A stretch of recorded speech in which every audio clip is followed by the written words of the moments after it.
Hello दोस्तों। आज की वीडियो में हम बात करने वाले हैं घातांक के नियम के बारे में। इस नियम को जानने से पहले ये जान लेते हैं कि घातांक होता क्या है।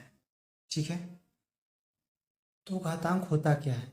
किसी वास्तविक संख्या को उसी संख्या से जितनी बार गुना किया जाए उसी संख्या को घातांक कहते हैं दोस्तों। जैसे एग्जाम्पल के थ्रू देख लेते हैं।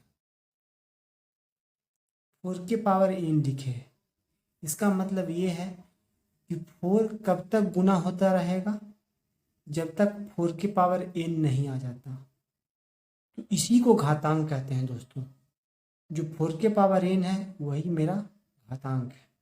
ठीक है, तो आप समझ गए होंगे कि घातांक किसे कहते हैं, घातांक का मतलब होता क्या है। तो चलिए इसका रूल देख लेते हैं। लेकिन यदि ये वीडियो आपको अच्छा लगेगा तो लाइक सब्सक्राइब जरूर कीजिएगा दोस्तों। इससे मेरा मोटिवेशन बढ़ता है और इसलिए आपको अच्छे अच्छे वीडियो ला करके हम देते हैं। यदि बेस सेम हो, ठीक है, यदि बेस सेम हो तो पावर जुड़ जाता है दोस्त। देख लीजिए, यदि बेस सेम हो तो गुना में पावर जुड़ जाता है। याद रखना है, बेस सेम हो तब। एग्जाम्पल के थ्रू देख लेते हैं। 2 की पावर 4 गुने 2 की पावर 5 यानी 2 की पावर 9 हो जाएगा। तो आप समझ गए होंगे इस चीज को। यदि बेस सेम हो तो गुना में पावर जुड़ जाता है। ठीक है, यदि बेस सेम हो तो भाग में, यदि बेस सेम हो तो भाग में पावर घट जाता है दोस्तों। जैसे देख लीजिए, ए के पावर x डिवाइडेड ए के पावर बाई, इसका मतलब होगा तो जब बेस सेम हो तो भाग में पावर क्या आता है दोस्तों, x minus y. x minus y हो जाता है दोस्तों। आप इस चीज को देख रहे हैं। एग्जाम्पल के थ्रू लेते हैं आप पहले।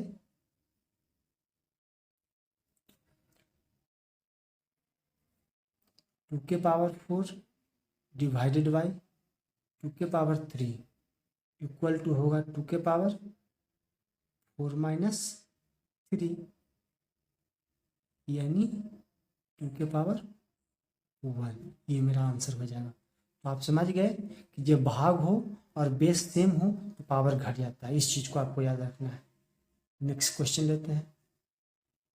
जब किसी के पावर 1 हो और मल्टीप्लाई में ऊपर पावर की तरह बाई हो तो यहाँ मल्टीप्लाई होता है दोस्तों। जैसे देख लीजिए, एक्स बाई हो जाएगा यहाँ पर।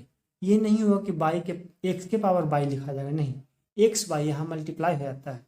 जब ऐसा आपको सिचुएशन मिले तो एग्जाम्पल के थ्रू देख लेते हैं। 2 के पावर 4 इंटू 5, तो आपको करना क्या है, ये दोनों मल्टीप्लाई हो जाएगा। क्या हो जाएगा, मल्टीप्लाई हो जाएगा, यानी 2 के पावर 20। ठीक है, नेक्स्ट, यदि किसी संख्या का पावर माइनस में हो तो वह संख्या 1/, उसका पावर हो जाता है प्लस में हो जाता है। ठीक है, इस चीज को भी आपको याद रखना है। यहाँ माइनस हो, पावर अगर माइनस हो तो बट्टा में आएगा तो ये प्लस में हो जाएगा। आप एग्जाम्पल के थ्रू इस चीज को देख लीजिए एक बार। जैसे 2 के पावर -2 लिखते हैं तो 1/2 के पावर 2। बस सिंपल सा चीज है, इसको आपको याद रखना है क्योंकि घातांक के क्वेश्चन जब भी आएगा तो ये रूल आपका लागू होगा। यहाँ देख लीजिए, ये पावर में है, इसको 1/, कर देंगे तो ये पावर माइनस में हो जाएगा। जहाँ जिसका पावर प्लस में है 1/, कर देंगे तो इसका जो पावर हो जाएगा माइनस में हो जाएगा। सिंपल सी बात है। यहाँ देखिए, क्यूब है तो क्यूब है तो जब इसको आएगा तो 1/3 हो जाएगा। ये 1/3। एग्जाम्पल देख लेते हैं। 3√2 यानी कि 2 के पावर 1/3। इस चीज, छोटा छोटा चीज है जो आपको याद रखना है, और छोटा छोटा चीज ही बहुत बड़ा बन जाता है दोस्तों। तो इस चीज को भी आपको याद रखना है। जैसे यहाँ देख लीजिए, वहाँ क्यूब था, यहाँ पर स्क्वायर है, तो जब इसको तोड़ेंगे तो 1/2 हो जाएगा। 1/2 का मतलब ही होता है रूट। तो आप लिखिए फिर भी ठीक है 2, और नहीं भी लिखिएगा फिर भी ठीक है आपके लिए। अब इसको देख लेते हैं। किसी संख्या के ऊपर यदि 0 हो तो उसका मान 1 होता है। जैसे 2 के पावर 0 इक्वल टू 1 होगा दोस्तों, 3 के पावर 0 इक्वल टू 1 होगा। तो ये रूल को आपको याद रखना है, ठीक है। ए बट्टा बी हो और पावर में एम हो, तो जब इसको तोड़ेंगे तो एक ए पर भी पावर आएगा और बी पर भी पावर आएगा दोस्तों, ठीक है। इस चीज़ को भी आपको याद रखना है। यदि बेस सेम हो और पावर भिन्न हो तो पावर इक्वल हो जाता है दोस्त। क्या हो जाता है? पावर इक्वल हो जाता है। जैसे एग्जाम्पल के थ्रू इस चीज़ को आप देखिएगा, ठीक से देखिएगा इस चीज़ को।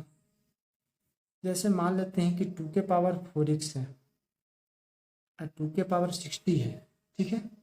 तो जब अभी बताया कि बेस सेम है तो पावर इक्वल हो जाएगा। तब 4x इक्वल टू 60 यानी x इक्वल टू 4 मेरा आंसर हो जाएगा। तो इस सूत्र का यूज यहाँ पर ही होगा दोस्तों। तो वीडियो देखने के लिए धन्यवाद।